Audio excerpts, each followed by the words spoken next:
Sword of Coming, episode 397. Untuk melihat video selengkapnya, sahabat bisa kunjungi playlist yang telah Sabta Novel sediakan. Yuk mari, kita berimajinasi bersama dan masuk ke alur ceritanya.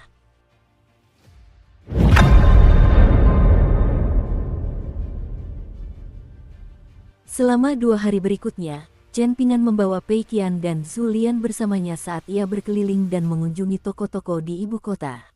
Sementara itu, si Rou tinggal di penginapan untuk menjaga kamar dan barang-barang mereka. Jalan-jalan memang ramai, dan karena perdebatan besar antara Buddhisme dan Taoisme, ibu kota negara Phoenix Biru dipenuhi oleh berbagai macam orang dari ketiga ajaran dan ratusan aliran pemikiran. Beberapa mencari ketenaran, sementara yang lain mencari keuntungan materi. Tentu saja, ada juga orang-orang seperti Chen Ping'an yang murni datang ke sini untuk menikmati pemandangan dan juga membeli beberapa makanan khas lokal negara Phoenix Biru. Mungkin karena keakraban mereka dengan Chen Ping'an, baik Pei Qian maupun Zhu Lian tidak merasa aneh bahwa Chen Ping'an suka mengunjungi dan berkeliling toko buku. Namun, si Rou yang sangat jeli memperhatikan beberapa petunjuk.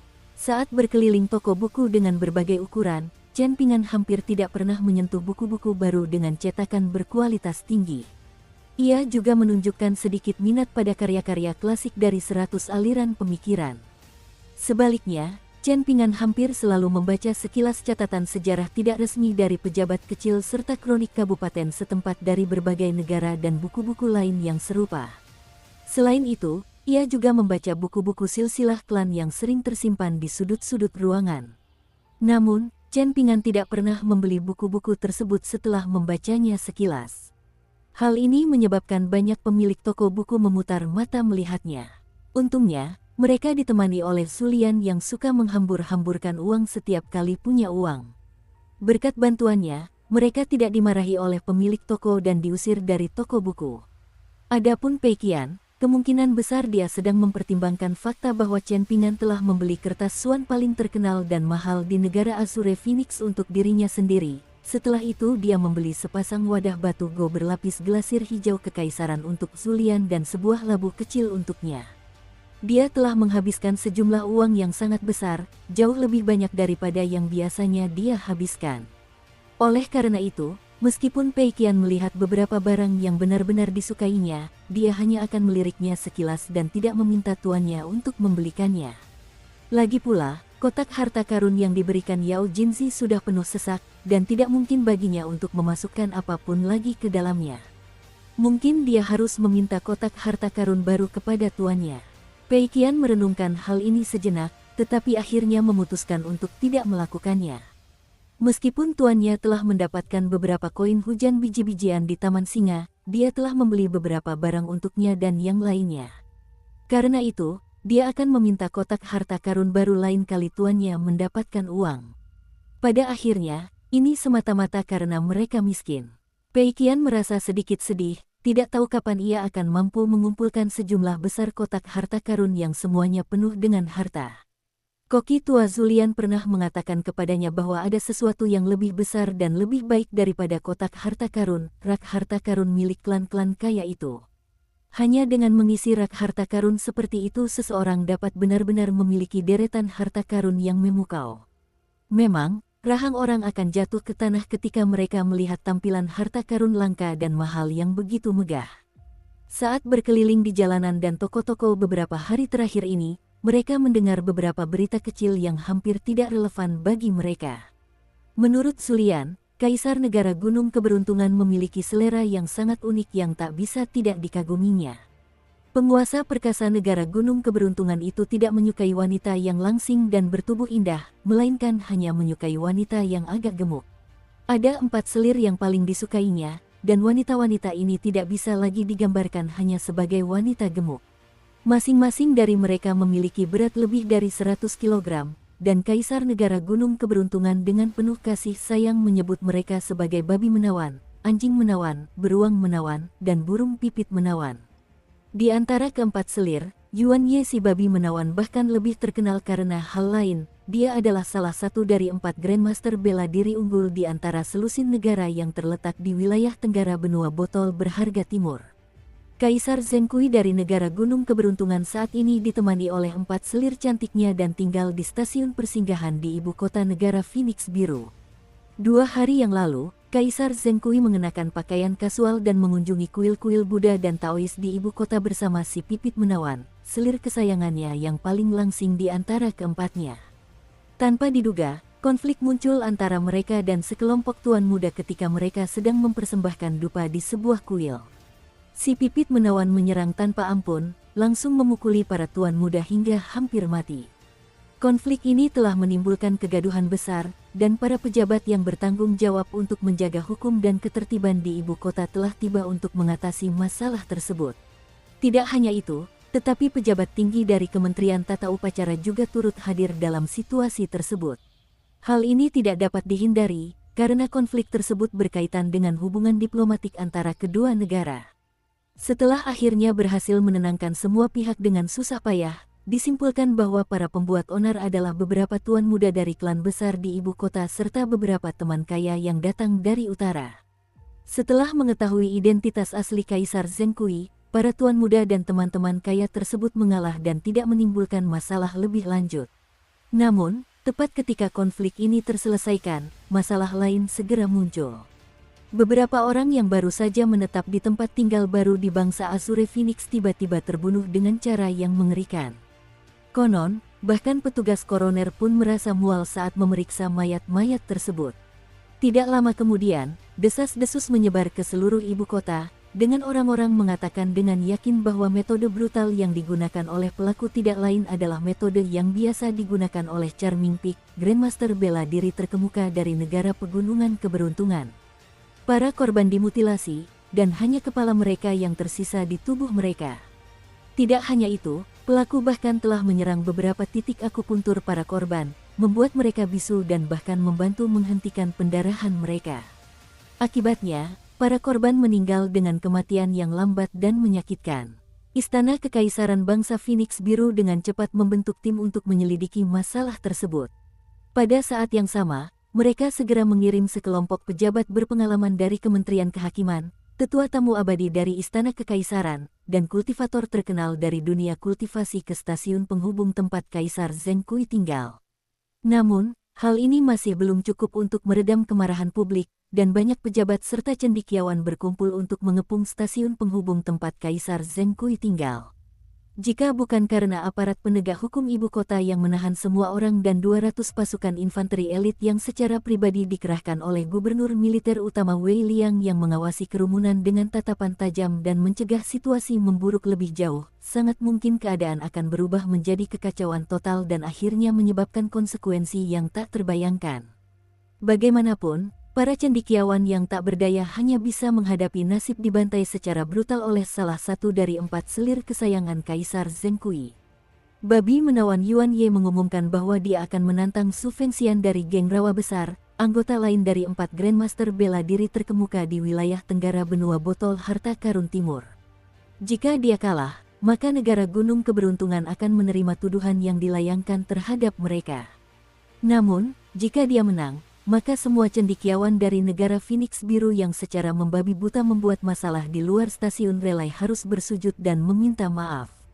Ada desas-desus bahwa iblis tua Su Fengxian pernah berkeliling menggunakan kereta kuda berwarna merah darah di masa lalu, dan dia juga terkenal karena telah menimbulkan kekacauan dan pertumpahan darah yang signifikan di dunia kultivasi beberapa negara selama masa kejayaannya. Dia memang berada di ibu kota negara Phoenix Biru saat ini, dan dia tinggal di salah satu dari sekian banyak kuil Taois. Kemarin, Su Fengxian yang terkenal akhirnya kembali ke dunia kultivasi, secara mengejutkan menerima tantangan Babi Menawan dan memasuki stasiun estafet sebagai pahlawan nomor 1 dari negara Azure Phoenix. Dia akan terlibat dalam pertarungan hidup dan mati dengan Babi Menawan Yuan Ye. Sejak Su Fengxian meninggalkan kuil Taois dengan kereta kuda hingga saat ia tiba di stasiun penghubung, banyak sekali rakyat jelata dan kultivator dari negara Azure Phoenix dan dunia kultivasi terkait memadati jalanan, melambaikan tangan, dan berteriak memberikan dukungan. Namun, pasukan musuh selalu selangkah lebih maju, dan Su Fengxian, yang membawa harapan banyak orang di negara Azure Phoenix, secara mengejutkan bukanlah tandingan bagi Yuan Ye si Babi Menawan.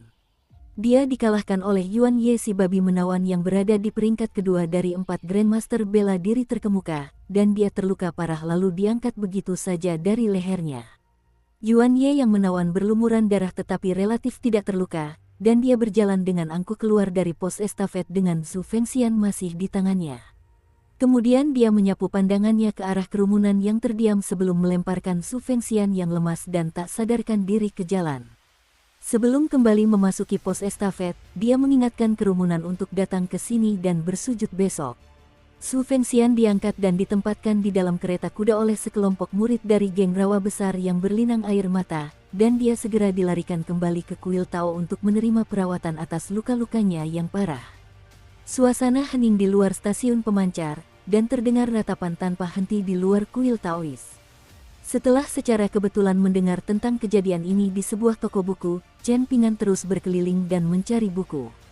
Pei Qian tidak merasa kasihan pada Su Fengxian, dan dia hanya merasa bahwa Su Fengxian telah mengalami nasib yang sangat menyedihkan. Terlebih lagi, dia tidak terlalu kuat, namun dia tetap bersikeras untuk maju dan mencari nama untuk dirinya sendiri.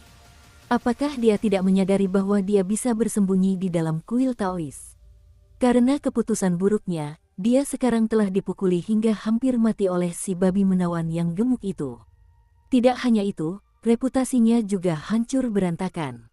Menurut deskripsi dunia kultivasi dalam novel yang dibaca Pei Qian, para praktisi bela diri yang hidup dan bertarung di dunia kultivasi akan sama saja dengan mati jika mereka kehilangan ketenaran dan reputasi mereka. Hanya ada satu hal yang membuat Pei Qian merasa sedikit iba. Saat mendaki gunung dan melakukan perjalanan ke kuil Osmanthus emas kala itu, mereka sempat tinggal sementara di kediaman mewah yang dibangun Su Fengxian di gunung untuk cucunya. Su Fengxian adalah orang yang kaya dan dermawan, dan Pei Qian cukup menyukai sifat itu darinya. Namun, sayang sekali, meskipun kakek Su cukup tangguh untuk bertahan hidup kali ini, sangat kecil kemungkinannya ia bisa menumpang hidup darinya lagi di masa depan. Mereka bertemu secara kebetulan saat itu, dan mereka pertama kali berlindung dari hujan deras bersama sebelum mendaki gunung bersama. Pada akhirnya, cucu perempuan Su Fengxian, Zhu Ziang, dan Liu Qingcheng dari Aula Bluser Negara Langit Tinggi sama-sama menjadi murid langsung dari Dewa Tua Zhang Guo dari kuil Osmanthus Emas. Pei Qian dan Chen Ping'an telah menyaksikan upacara perekrutan murid yang dipenuhi dengan serangkaian formalitas rumit dan berlangsung hampir selama 1 jam penuh. Pei Qian akhirnya sakit kepala, dan dia terpaksa berdiri di sana seperti boneka kayu tak bergerak dari awal hingga akhir. Bahkan, dia merasa ini lebih melelahkan daripada menyalin teks. Saat itu tengah hari ketika Chen Ping'an keluar dari toko buku, dan dia berdiri di tangga di luar toko sambil melamun. "Tuan muda, apa pendapat Anda?" tanya Zulian dengan suara pelan. Si Rou merasa sangat cemas, dan dia diam-diam berdoa agar Chen Ping'an tidak ikut campur dalam situasi yang rumit ini. Jawaban Chen Ping'an membuatnya merasa sebagian puas dan sebagian cemas. "Kita akan pergi ke kuil Tao untuk mengunjungi Su Fengxian," jawab Chen Ping'an. "Jika lukanya serius, kebetulan aku punya beberapa pil alkimia yang bisa kuberikan padanya. Kita bisa pergi setelah menyapanya dan memberinya beberapa pil alkimia. Tuan muda adalah teman yang setia, dan yang lebih penting, Tuan muda masih bisa bertindak dengan tenang dan bijaksana dalam situasi seperti ini," puji Zulian. Pei Qian menatapnya tajam dan menuduh, "Mengapa kau mencuri kata-kataku, koki tua? Apa yang harus kulakukan sekarang?" Zulian tak menahan diri, menjawab dengan suara belak-belakan, "Apa yang akan kau lakukan sekarang? Kau bisa pergi dan makan kotoran. Kau tak perlu mengeluarkan uang, dan jika kau masih belum kenyang, kau bisa memanggilku dan menungguku di luar toilet setelah kita kembali ke penginapan. Aku jamin makanannya masih hangat." "Sungguh menjijikkan," kata Pei Qian sambil memutar matanya. Chen Ping'an tidak mempedulikan pertengkaran antara lelaki tua dan gadis kecil itu, apalagi karena itu adalah kejadian sehari-hari. Setelah bertanya arah kepada beberapa orang yang lewat, mereka berjalan bersama ke sebuah kuil Tao di ibu kota yang tiba-tiba terkenal dalam semalam.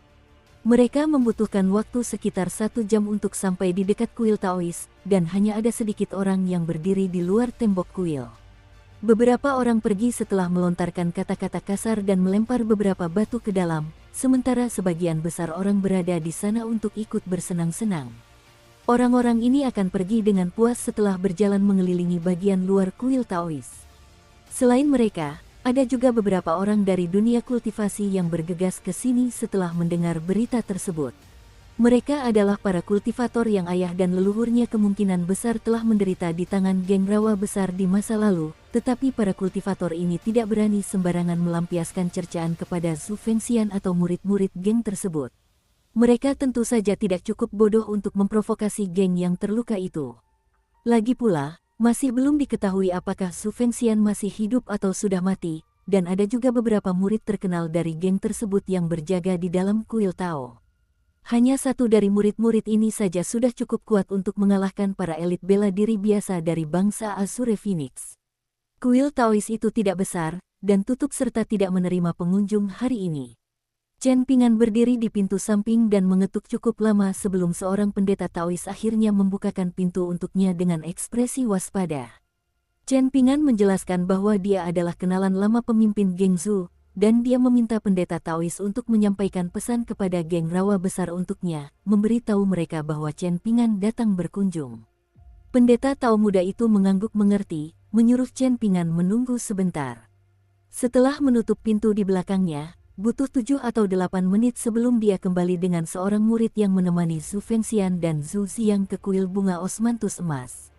Murid Zhu Fengxian menghela napas lega setelah melihat Chen Pingan, dan dia membawa Chen Pingan dan para pengikutnya ke tempat pendeta Tao itu berada. Dia tidak banyak bicara saat berjalan, dan hanya berbicara dengan sopan dan berterima kasih kepada Chen Pingan karena mengingat persahabatan ini. Aroma obat yang kuat tercium di udara saat mereka tiba di dekat sebuah bangunan, dan beberapa murid Zhu Fengxian berdiri dengan hormat dan khidmat di koridor luar. Ekspresi mereka serius, dan mereka hanya mengangguk sebagai tanda pengakuan ketika melihat Chen Pingan, sama sekali tidak merasa rileks. Lagi pula, mereka hanya bertemu secara kebetulan saat melakukan perjalanan ke kuil osmanthus emas, dan sifat manusia adalah hal yang paling sulit diprediksi.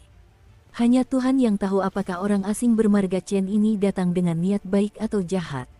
Jika bukan karena Zhu Fengxian, yang masih terbaring sakit, secara pribadi menginstruksikan murid-muridnya untuk membiarkan Chen Pingan dan teman-temannya masuk ke kuil Taois, tidak akan ada yang berani membuka pintu untuk mereka dan mengizinkan mereka masuk. Chen Pingan menyuruh Sulian, Si Rou, dan Pei Qian untuk tetap berada di koridor, dan tidak mengizinkan mereka mendekati kamar Zhu Fengxian. Setelah salah satu murid langsung Zhu Fengxian membukakan pintu untuknya, Chen Pingan berjalan masuk sendirian dengan pedang dan rak buku bambu masih di punggungnya. Zhu Fengxian duduk di tempat tidurnya dengan punggung bersandar pada bantal dan selimut menutupi tubuhnya. Wajahnya pucat pasi saat dia tersenyum tipis dan berkata, setelah mengucapkan selamat tinggal di gunung, kita sekarang bertemu kembali di negeri asing. Namun, aku sebenarnya dalam keadaan yang sangat menyedihkan saat ini. Maafkan aku atas penampilan memalukan ini, Tuan Muda Chen. Cedera yang dialaminya cukup parah. Selain Zhu Fengxian yang duduk di ranjang sakitnya, ada juga seorang pendeta Tao tua tanpa ekspresi yang berdiri di ruangan itu. Setelah murid langsung Zhu Fengxian masuk dan menutup pintu, pendeta Tao tua itu membawakan kursi untuk Chen Pingan sebelum kembali ke tempatnya. Dia tidak meninggalkan ruangan, agar Chen Pingan tidak tiba-tiba menghunus senjatanya dan mencoba membunuh Zhu Fengxian. Chen Pingan meletakkan rak buku bambunya di samping kakinya sebelum duduk dan bertanya dengan suara lembut, "Pemimpin geng Zhu, Anda tidak menyembunyikan identitas Anda saat memasuki ibu kota?" Zhu Fengxian terbatuk sejenak dan berusaha tersenyum, lalu menjawab, "Tentu saja saya mencoba menyembunyikan identitas saya. Namun, Istana Kekaisaran memiliki jaringan intelijen yang kuat dan saya tidak dapat menyembunyikan diri dengan baik. Kuil Taois di ibu kota ini adalah bagian dari geng rawa besar yang telah kami kembangkan dan pertahankan selama 30 tahun terakhir. Namun, sangat mungkin Istana Kekaisaran sudah mengincar kuil Taois ini. Meskipun begitu, ini sebenarnya tidak terlalu penting. Kaisar negara Phoenix Biru selalu mendambakan dunia kultivasi sejak muda, jadi setelah naik tahta, dapat dikatakan bahwa ia memperlakukan dunia kultivasi dengan cukup baik. Selama konflik dan pembunuhan balas dendam antar kekuatan di dunia kultivasi tidak berlebihan, Istana Kekaisaran negara Phoenix Biru jarang akan ikut campur. Sebenarnya, Kaisar Tangli masih bergelar putra mahkota ketika aku menerobos beberapa negara dan mengalahkan semua orang di jalanku. Kudengar beliau sangat mengagumiku, dan beliau mengumumkan bahwa suatu hari nanti beliau pasti akan memanggilku ke istana karena aku adalah seorang seniman bela diri yang telah mengharumkan nama dan reputasi bangsa Azure Phoenix. Oleh karena itu, meskipun kali ini aku secara misterius menjadi sasaran si babi menawan, aku tidak tega untuk diam-diam menyelinap pergi dan meninggalkan ibu kota, meskipun aku sadar betul bahwa seseorang sedang berusaha mencelakaiku. Su Fengxian kesulitan berbicara, suaranya terbata-bata dan pelan saat menjelaskan situasi kepada Chen Pingan. Melihat hal ini, Chen Pingan memutuskan untuk tidak bertanya lebih banyak kepada pemimpin geng tua itu. Dia membungkuk dan membuka rak buku bambunya. Saat Chen Pingan melakukan ini, baik pendeta Taois tua maupun murid langsungnya menegang dan bersiap menyerang. Chen Pingan menghentikan gerakannya dan menjelaskan, aku punya beberapa botol pil alkimia dari pegunungan. Tentu saja, pil alkimia ini bukanlah obat mujarab yang dapat dengan cepat menyembuhkan luka dan memperbaiki titik akupuntur seseorang, tetapi pil ini memang cukup baik untuk mengisi kembali ki dan memelihara jiwa seseorang. Pil ini juga cukup baik untuk memperbaiki tubuh para praktisi bela diri. Su Fengxian ingin mengangkat tangannya, namun ia begitu lemah sehingga bahkan tidak mampu melakukan itu. Akhirnya, ia meletakkan tangannya di atas selimut dan dengan lembut menggelengkannya ke arah kedua bawahannya yang setia, sambil berkata, tidak perlu khawatir. Penilaianku terhadap karakter seseorang lebih baik daripada kemampuanku dalam seni bela diri. Saat ini, siapapun di ibu kota berpotensi menyelinap untuk mengincarku, tetapi hanya tuan muda yang merupakan pengecualian. Saat berjalan menuju kuil Taois, Chen Pingan sengaja melewati gang kecil dan terpencil agar bisa mengambil 3 botol pil alkimia dari harta karun sakunya dan memindahkannya ke rak buku bambunya. Jika tidak, akan terlalu mencolok jika dia langsung memunculkannya dari udara kosong. Setelah mengeluarkan 3 botol pil alkimia, Chen Pingan menyerahkannya kepada pendeta Taois tua itu dan berkata, Guru spiritual, mohon periksa pil alkimia ini terlebih dahulu dan tentukan apakah pil ini cocok untuk mengobati luka pemimpin geng Zhu. Su Fengxian tak kuasa menahan tawa, Tuan Muda Chen, Anda memberikan obat-obatan penyelamat nyawa karena kebaikan hati, namun saya belum pernah melihat siapapun tampak begitu teraniaya saat melakukan hal itu. Anda mungkin yang pertama di dunia. Pendeta Taois tua itu menerima ketiga botol itu tanpa ekspresi sebelum berjalan ke meja dan menuangkan 1 pil alkimia dari masing-masing botol. Kemudian, ia mengambil jarum perak dari lengan bajunya dan dengan hati-hati memecah pil alkimia itu menjadi beberapa bagian. Chen Pingan tidak marah karena niat baiknya dianggap sebagai niat buruk, dan sebaliknya ia merasa bahwa tindakan pendeta Taois tua itu pantas dilakukan oleh seorang kultivator sejati dari dunia kultivasi. Meskipun Su Fengxian lemah dan pucat pasi, suasana hatinya cukup baik saat ini, dan ini sebagian besar berkat fondasinya yang kuat sebagai seniman bela diri tingkat 7. Murid yang berdiri di ruangan itu memberi isyarat dengan matanya bahwa sudah waktunya untuk mengantar tamu keluar, tetapi Su Fengxian mengabaikan isyaratnya dan bertanya sambil tersenyum, Tuan Muda Chen, apakah menurut Anda si babi menawan adalah pelaku sebenarnya? Chen Pingan menggelengkan kepalanya dan menjawab, aku belum pernah bertemu dengannya dan aku juga tidak mengerti karakter dan kepribadiannya, jadi aku tidak bisa memastikan. Secara logis, selir kekaisaran negara Gunung Keberuntungan seharusnya tidak sebodoh itu menggunakan kemampuan unik untuk membunuh beberapa orang sekaligus di ibu kota negara lain. Kemungkinan besar ini bukan sebagai pengalihan perhatian, meskipun memang mungkin saja. Pada akhirnya, ini mungkin masih akan menjadi perebutan kekuasaan antara dua negara di wilayah Tenggara Benua Botol Berharga Timur. Dengan kata lain, tidak terlalu penting apakah Yuan Ye adalah pelaku sebenarnya atau bukan. Karena itu, tidak ada gunanya bagi pemimpin geng Zhu untuk menerima tantangannya. Di sisi lain, dalang yang menjebakmu adalah orang yang cukup cerdas, jadi kamu perlu ekstra hati-hati saat meninggalkan ibu kota di masa mendatang. Su Fengxian mengangguk dan menjawab, memang benar demikian. Mendengar itu, pendeta Taois tua yang sedang fokus memeriksa pil alkimia tersebut tak kuasa menahan diri untuk tidak mendongak dan melirik pemuda itu. Chen Pingan berdiri dan pamit setelah mengobrol sebentar dengan Su Fengxian. Su Fengxian tidak mampu meninggalkan tempat tidurnya dan berdiri, jadi dia hanya bisa menangkupkan tinjunya sebagai tanda perpisahan dengan susah payah. Namun, gerakan ini menarik lukanya dan menyebabkannya batuk-batuk. Chen Pingan dan yang lainnya meninggalkan kuil Tao dan kembali ke penginapan. Dukung terus channel YouTube Sabta Novel. Setelah kembali ke kamar Su Fengxian, murid yang telah memimpin Chen Pingan dan yang lainnya keluar dari kuil Taois ingin mengatakan sesuatu tetapi tidak bisa menahan diri untuk tidak ragu-ragu. Su Fengxian tersenyum dan bertanya, "Ada apa? Kau berpikir untuk mengajak Chen Pingan menemani kita keluar dari ibu kota? Jika dia bersedia membantu kita, maka itu tentu saja akan menjadi skenario terbaik," jawab pria itu jujur. Karena dia bersedia datang ke sini dan mengunjungi ketua geng Su, itu menunjukkan bahwa dia bersahabat dengan geng rawa besar. Jika kita membujuknya sedikit, mungkin. Su Fengxian mencibir dan memotong khayalan muridnya, menyela dengan tawa dingin, betapa bodohnya. Orang yang tidak pernah puas itu seperti ular yang mencoba menelan gajah. Apakah kau berpura-pura tidak mendengar peringatan Chen Pingan agar kita berhati-hati saat meninggalkan ibu kota? Apa maksudnya ketika dia mengatakan itu? Dia sudah menjelaskan niatnya dengan sangat jelas.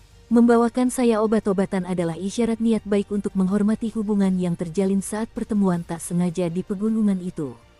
Setelah berkunjung dan memberi saya obat-obatan, dapat dikatakan bahwa dia sudah melakukan lebih dari cukup untuk menghormati hubungan ini.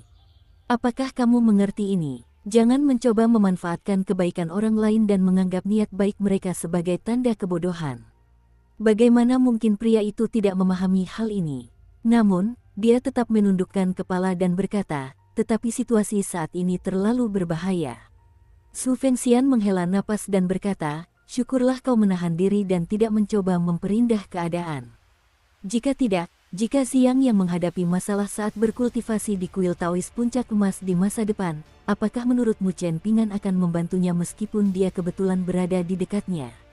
Pria itu tetap diam. Dia memahami semua ini, tetapi sangat mungkin bahwa geng rawa besar dan tuannya, Su Fengxian, tidak akan mampu mengatasi situasi berbahaya ini.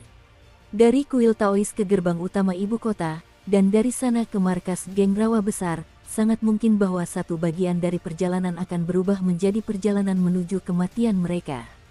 Senyum riang terpancar di wajah Su Fengxian saat ia berkata, "Baiklah, cukup sudah. Seseorang harus bertanggung jawab atas hidup dan matinya sendiri ketika mereka berkelana di dunia kultivasi.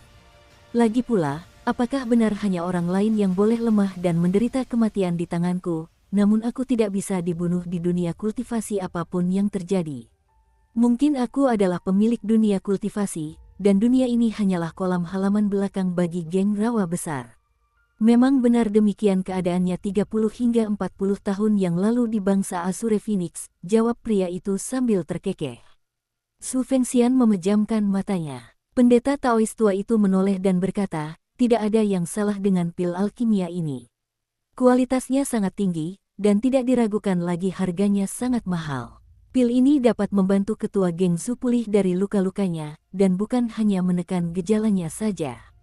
Sebaliknya, pil ini benar-benar dapat mengatasi akar penyebab dan menyembuhkan luka-lukanya." "Benarkah?" tanya pria itu dengan gembira. Pendeta Taois tua itu meliriknya sekilas dan bertanya, "Kau tidak percaya padaku?" "Aku tak akan berani meragukanmu," jawab pria itu sambil tersenyum. Pendeta Taois tua itu tak lain adalah penasihat militer tua yang dengan teliti dan tanpa lelah telah menyusun strategi dan nasihat untuk geng rawa besar selama beberapa dekade terakhir. Terlebih lagi, berkat penilaian dan wawasannya yang tajam, Su Xiang mampu memulai jalan kultivasi di usia yang begitu muda. Su Fengxian tiba-tiba membuka matanya dan meminta muridnya untuk keluar ruangan terlebih dahulu. Setelah muridnya menutup pintu, dia berkata perlahan, "Silakan, katakan padaku apa yang kau inginkan. Mengapa kau tiba-tiba bersekongkol melawanku setelah membantuku selama bertahun-tahun? Aku tidak akan menyimpan dendam apapun hasilnya. Namun, aku hanya berharap kau dan dalang di balik semua ini dapat menjaga Xiang di masa depan. Akan lebih baik jika kau membiarkannya berkultivasi dengan tenang di pegunungan dan menghindari menyeretnya ke dalam kekacauan ini." Pendeta Taois tua itu berdiri dan berjalan menghampiri kursi tempat Chen Pingan tadi duduk, menghindari pertanyaan dan berkata, "Pak Zu, saya merasa Chen Pingan sangat dewasa untuk usianya yang masih muda." Lalu ia menghela napas penuh emosi dan melanjutkan, "Para anggota senior di dunia kultivasi seperti kita semakin tidak populer. Anak muda zaman sekarang suka mengabaikan aturan dan tradisi, serta memukuli guru mereka hingga mati demi naik pangkat. Mereka tidak lagi mematuhi hal-hal tersebut. Su Fengxian memandang pendeta Taois tua itu dan bertanya sambil tersenyum, "Berapa umurmu sebenarnya?" "Penampilanmu sama persis seperti saat pertama kali kita bertemu, dan setelah hampir 60 tahun, penampilanmu masih hampir sama persis." Pendeta Taois tua itu berpikir sejenak sebelum menjawab, "Sampai saat ini, saya telah menghabiskan separuh waktu saya berkeliling negara asal saya dan separuh waktu saya berkeliling negara Azure Phoenix." Melihat bahwa teman lamanya itu enggan memberikan jawaban yang jujur, Su Fengxian tidak mencoba menggali lebih dalam. Melakukan hal itu tidak akan ada gunanya. Konflik telah muncul di sebuah kuil antara Kaisar Zheng Kui dan beberapa tuan muda dari klan-klan besar di ibu kota, serta beberapa teman kaya yang datang dari utara, dan selirnya, babi menawan, telah memberi mereka pelajaran keras dan meninggalkan mereka dalam keadaan setengah mati. Malam itu, beberapa orang telah dimutilasi dan dibunuh secara brutal. Penduduk ibu kota diliputi rasa takut, dan mereka juga merasakan kebencian yang sama terhadap utusan dari bangsa Gunung Keberuntungan. Klan-klan kaya yang telah bermigrasi ke selatan menuju bangsa Phoenix Biru juga marah, dan ini mengakibatkan konflik yang tak terhindarkan antara bangsa Phoenix Biru dan bangsa Gunung Keberuntungan. Yuan Ye, si babi menawan, secara terang-terangan menantang Su Fengxian, sesama anggota dari 4 Grandmaster bela diri terkemuka, dan pertarungan mereka berakhir dengan Su Fengxian menderita luka parah. Setelah itu, tidak seorang pun penonton kembali ke stasiun estafet untuk bersujud kepadanya.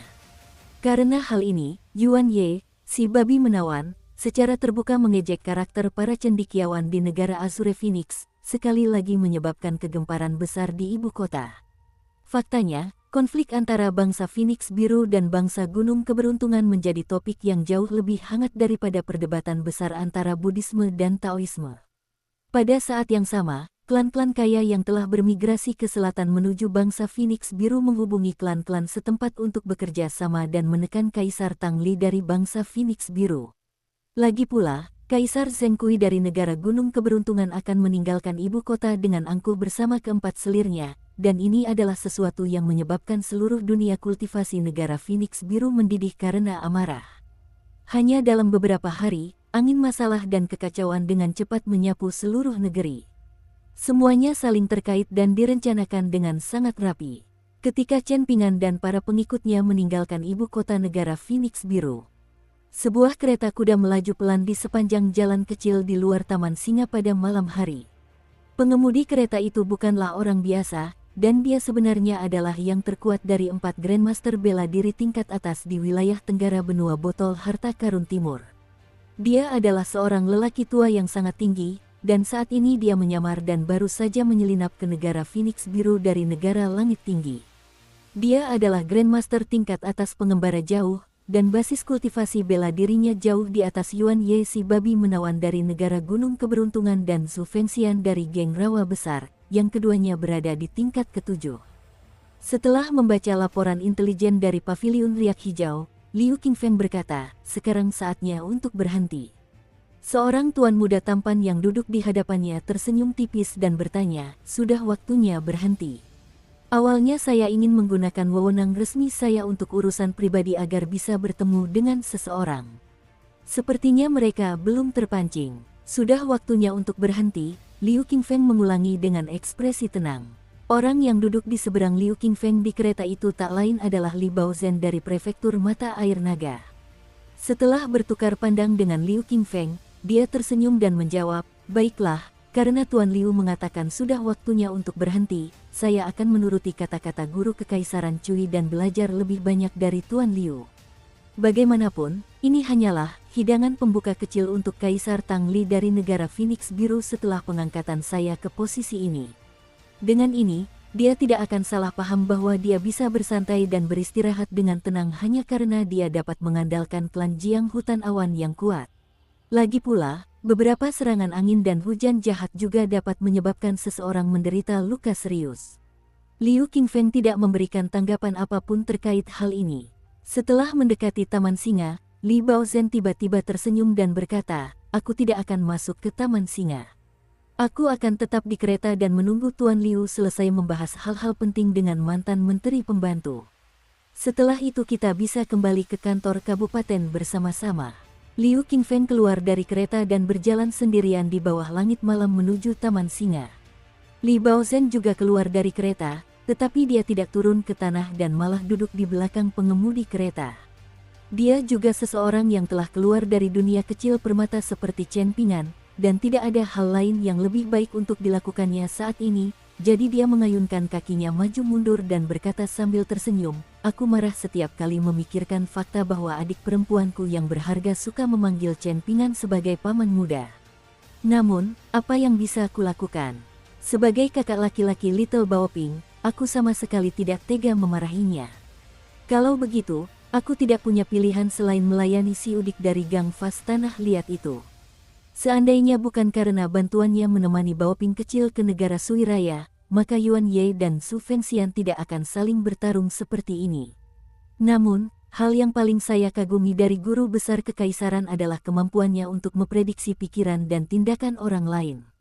Pada kenyataannya, semua orang menanam mata-mata di halaman belakang rumah masing-masing, dan banyak tempat di ibu kota kekaisaran Li Agung juga dipenuhi oleh sejumlah besar mata-mata pada waktu itu, dari istana musim semi abadi hingga bahkan bawahan di samping Song Changjing.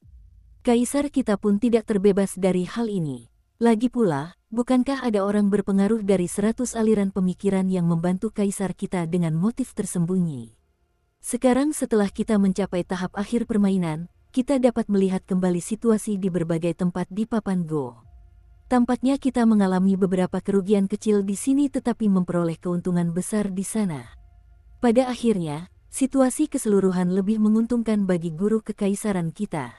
Ini sangat menakutkan. Setelah berbicara sendiri cukup lama, Li Baozhen tersenyum kepada kusir kereta dan bertanya, "Bahkan dalam posisi saya saat ini, saya masih belum dapat mengakses berkas Anda untuk sementara waktu. Bisakah Anda menjelaskan mengapa Anda bersedia bekerja untuk kekaisaran Li Agung? Semoga kau tidak tersandung dan jatuh dalam karir politikmu. Kalau tidak aku akan menjadi orang pertama yang bergegas menghampirimu dan membunuhmu," jawab kusir tua itu dengan suara acuh tak acuh. Li Baozhen mengabaikan hal itu, dan ia berkomentar, "Kau seharusnya mengubah kebiasaan burukmu yang selalu mengungkapkan pendapatmu kepada semua orang. Setidaknya, kau hanya boleh mengatakan hal seperti ini jika suatu hari nanti kau menemukan kesempatan untuk membunuhku." "Baiklah, saya akan mengulanginya lagi nanti," jawab kusir kereta kuda itu sambil terkekeh dingin. Terjadi keheningan sesaat. Liu Qingfeng masih belum kembali. "Apakah dunia kultivasi itu menyenangkan?" tanya Li Baozhen. "Itu bukan tempat yang menyenangkan, dan orang-orang bisa meninggal dengan sangat mudah di sana," jawab kusir kereta kuda itu dengan suara serius. "Oh, begitu ya. Kalau begitu aku akan sedikit menahan diri," kata Li Baozhen. "Aku baru saja tiba di sini, jadi aku akan membiasakan diri dengan tradisi dan adat istiadat setempat terlebih dahulu. Aku bukanlah orang yang pemberani, apalagi karena ada begitu banyak makhluk kuat di kampung halamanku. Bahkan, kentut di jalanan pun membuatku takut akan mengganggu Immortal Bumi atau Grandmaster bela diri terkemuka di dekatku." Li Baozhen menepuk lututnya pelan dengan kedua tangan sambil melanjutkan, "Konon katanya, reuni antar warga kota akan membuat air mata menggenang. Aku penasaran siapa yang akan menangis saat aku bertemu lagi dengan si udik bernama Chen itu. Ah, gadis kecil bodoh itu, Zulu, menangis tak terkendali ketika menemukanku di ibu kota waktu itu. Hatiku hampir hancur melihatnya, sampai-sampai aku hampir membunuhnya dengan satu tamparan. Aku memberinya tugas yang begitu sederhana, jadi bagaimana mungkin dia mengacaukannya? Karena ini, aku dimarahi oleh Yang Mulia dan kehilangan kesempatan untuk naik pangkat di Istana Kekaisaran Li Agung. Jika tidak, apakah aku harus pergi ke tempat kumuh seperti ini untuk perlahan-lahan meniti karir?" Pengemudi kereta tua itu terkekeh dan berkata, "Orang jahat sepertimu akan mengalami nasib yang sangat kejam ketika kau jatuh dari posisimu dan mengalami kesulitan suatu hari nanti." Li Baozhen menghela napas dan mengeluh, "Lihat, kau lagi-lagi mengungkapkan isi hatimu. Kenapa kau selalu menolak untuk mendengarkan? Ini kebiasaan buruk." Saat itu sudah larut malam. Li Baozhen memandang Taman Singa dan terkekeh, "Tuan Liu di sana jauh lebih menyedihkan daripada aku. Aku paling-paling hanya dipenuhi dengan rencana jahat, dan jumlah orang yang takut padaku hanya akan bertambah setiap hari. Sementara itu, dia dipenuhi dengan penderitaan yang tak terkatakan, dan jumlah orang yang mengutuknya hanya akan semakin bertambah. Di dalam sebuah stasiun relay kecil di ibu kota negara Azure Phoenix. Suasananya sangat muram dan hikmat. Stasiun relay itu kecil, tetapi malam ini dipenuhi dengan harimau yang mengintai dan naga yang tersembunyi. Di dalam sebuah ruangan, dua orang saling menatap tajam. Bocah laki-laki berbaju putih itu menunjuk ke arah lelaki tua berbaju biru, melompat marah dan memarahi, "Bajingan tua, bukankah kita sudah sepakat untuk mengikuti aturan dan menahan diri dari menggunakan kekuatan di luar papan Go dalam perjudian kita ini? Namun, kau malah melemparkan Li Baozhen ke negara Phoenix Biru pada saat kritis ini. Dengan kepribadiannya, mungkinkah dia tidak akan menggunakan posisi resminya untuk membalas dendam pribadi? Apakah kau tidak punya rasa malu, bajingan tua?" Pria tua berjubah biru itu tetap tanpa ekspresi saat menjawab dengan suara tenang dan acuh tak acuh, "Anak kecil, bukankah kau juga sama tidak tahu malunya? Siapa yang diam-diam menyampaikan pesan kepada Chen Pingan dan memintanya untuk memblokir jalan menuju Taman Singa?" Bocah tampan bertanda lahir di dahinya itu terus melontarkan cacian bertubi-tubi kepada lelaki tua itu, berteriak, "Pak tua, kaulah yang pertama kali melanggar aturan sialan itu. Kau pada dasarnya mencoba menghancurkan fondasi Dao Agungku dengan merencanakan konspirasi untuk menjebak Chen Pingan. Namun, kau tidak mengizinkanku untuk melawan balik dan memberimu pukulan juga." Dua orang di dalam ruangan itu.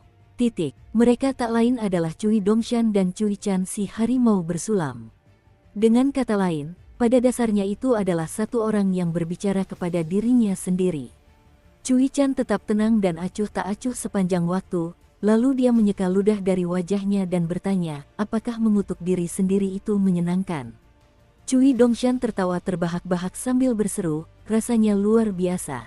Cui Chan tersenyum dingin dan berkata, "Melihat penampilanmu yang menyedihkan dan memalukan saat ini, aku akhirnya mengerti mengapa tingkat kultivasiku dibatasi pada tahap puncak tingkat ke-12 kala itu."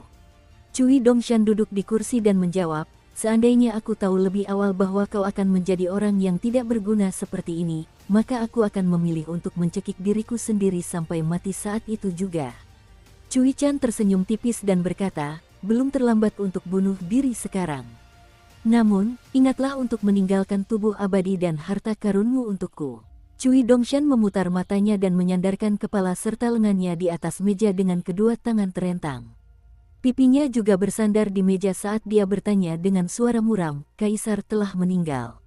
Apakah Song Changjing akan segera bertindak sebagai pelindung dan penguasa sementara?" Cui Chan mengangguk sebagai jawaban. Cui Dongshan tidak mengangkat kepalanya saat bertanya, "Lalu siapa yang akan menjadi kaisar baru? Atau apakah kedua pewaris asli akan membagi kekuasaan di antara mereka?" Cui Chan mengabaikan Cui Dongshan, berpura-pura tidak mendengarnya. Cui Dongshan mengangkat kepalanya, dan ia beralih dari berbaring di atas meja menjadi bersandar lemas di kursinya. "Sungguh membosankan. Sepertinya kau cukup senang menjadi murid orang itu," kata Cui Chan. Cui Dongshan terus memutar bola matanya ke arah lelaki tua itu. Mencari kebahagiaan di tengah kesedihan dan kesulitan. Cui Chan merasa sedikit bingung. Jika ingatannya benar, dia tidak pernah memiliki kepribadian seperti ini ketika masih muda. Cui Dongshan akhirnya berhenti memutar matanya, ragu sejenak sebelum bertanya, "Bagaimana kabar kakek tua di bangunan bambu di gunung tertindas?" Cui Chan terdiam cukup lama sebelum menjawab, "Lu Chen benar-benar memutuskan jalannya untuk naik ke tingkat ke-11. Namun, saat ini ia berada dalam kondisi mental yang cukup baik." Cui Dongshan menyilangkan kakinya di kursi dan bertanya, "Apa yang akan kau lakukan jika Chen Pingan memukuli Li Baozhen sampai mati?" Cui Chan menggelengkan kepalanya dan menjawab, "Chen Pingan pernah berjanji kepada Li Xisheng bahwa dia akan mengampuni Li Baozhen satu kali. Namun setelah itu, masing-masing pihak akan bertanggung jawab atas hidup dan mati mereka sendiri." Cui Dongshan tiba-tiba mendongak dan menatap Cui Chan dengan tatapan kosong. "Benar, aku sudah menghitung semuanya dan memasang kontrol yang diperlukan," jelas Cui Chan dengan tenang. "Li Baozhen masih terlalu muda dan kurang berpengalaman saat ini, jadi dia masih perlu mengalami beberapa kesulitan jika ingin menjadi sangat berguna di masa depan. Cui Dongshan tertawa terbahak-bahak dan melompat turun dari kursi, berjalan menghampiri Cui Chan untuk memijat bahunya sambil menyeringai malu-malu dan berkata, "Haha, seperti yang diharapkan dari diriku yang lain. Aku salah menuduhmu, Cui tua, jadi tolong jangan marah padaku." "Tenanglah." Cui Chan tidak terpengaruh, dan dia menjawab, "Seandainya aku tahu lebih awal bahwa kau akan muncul di masa depan, maka aku pasti sudah mencekik diriku sendiri sampai mati saat itu." Cui Dongshan menepuk ringan bagian belakang kepala Cui Chan dan memarahi, "Omong kosong macam apa yang kau ucapkan? Petui, petui, petui. Terlepas dari perbedaan jalan Dao Agung kita berdua harus berusaha menjadi orang jahat yang tidak pernah mati. Jika kau terus meludahi kepalaku, maka kau tak perlu bermimpi menjadi orang jahat yang tak pernah mati," Cui Chan memperingatkan. Di jalan setapak kecil yang berkelok-kelok melewati semak-semak alang-alang dan menghubungkan Taman Singa ke jalan resmi, sebuah kereta kuda perlahan berhenti. Pengemudi kereta tua itu menegang seolah-olah sedang menghadapi musuh yang kuat, dan Li Baozhen juga diliputi rasa tak percaya ketika ia membuka tirai kereta dan melihat orang yang berdiri di depannya. Apakah ini benar-benar terjadi? Apakah ia benar-benar bertemu dengan sesama warga kota di negeri asing?